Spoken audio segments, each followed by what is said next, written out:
Stuart Shaw? Yes, sir. He's on story. So you're familiar with what the story? Yes. He's not running for anything. But he's putting. I saw like an hour show on him with Tucker Carlson. Right. And he's putting together some kind of a PAC of some sort for new people coming in. Right. To assist or to help them beat the incumbents. Right. All right. I mean, I don't know if it's something that you want to look into to see if there's something that you guys align with, but it sounds like he's got something happening that might benefit you.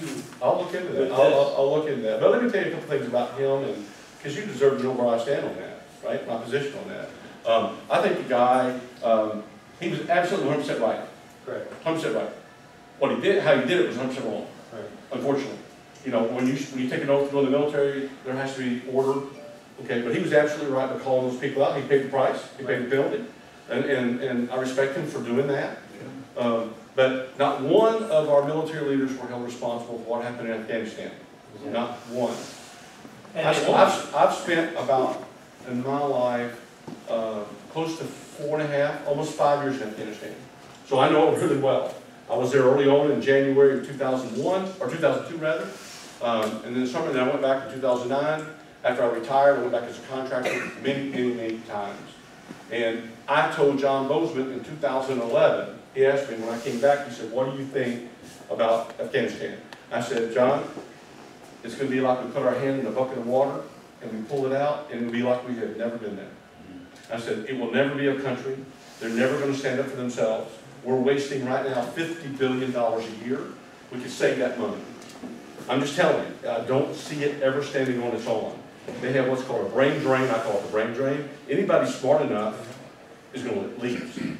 All the people that I was dealing with, which were the Afghan intelligence service, trying to help them, bring them up to speed, almost every one of their leaders, their families were not even in Afghanistan. They were in UAE, they were in Bahrain, they were in Europe, some of them in America. They were not there. They all had their exit plan. They all were getting ready, they knew when to leave. So nobody really was vested in the country. And we made a big mistake. We allowed a lot of those folks to come over to our country. Look, if you stay being an interpreter for us for 2 years, you get a free ticket back to the U.S.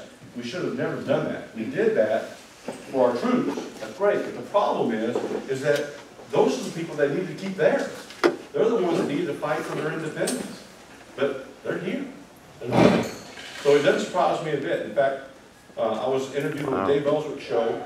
I think it was in around May or June of last year, and he asked me about it, and I said, it won't last 3 months. It won't last 3 months. That what people don't realize is that the Taliban controlled most of the country for the whole 20 years. We only controlled maybe 10 provinces or 36, like states. There's 36. The government only really controlled 10. Okay, so I said it's going to fall. It'll fall just like that. In fact, the Taliban pretty much ruled all of those other districts. So anyway, because nobody trusted the government. It was completely corrupt. Completely corrupt. Nobody trusted their legal system, anything. So they would go to the Taliban for Sharia law, to get a problem solved. It wasn't the government solving their problem. So that's why we had. So anyway, I don't want to get all off on Afghanistan. I will just tell you, everybody who was there knew what was going to happen. Okay, there's even a video, if y'all look it up, of Biden in 2007. Have y'all seen that video?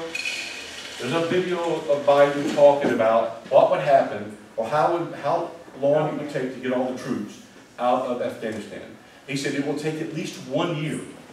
He's talking to at least 1 year to be able to withdraw our troops from Afghanistan. He said, absolutely no less. If we leave the equipment, we could probably pull everybody back in 7 months. Something to that effect. But then he reached out, he linked up to somebody who was in he said, but you know what's going to happen if we do that?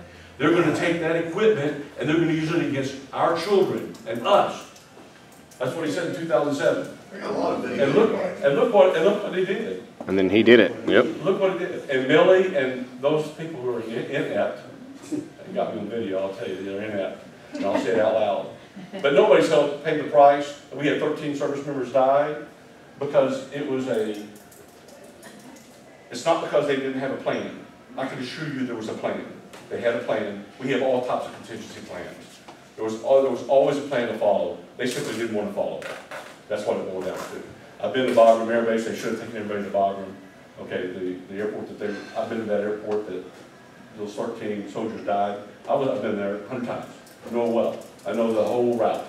And I would tell you that that was negligence on the leadership part. But unfortunately, nobody paid the price for it. So, what else? What else?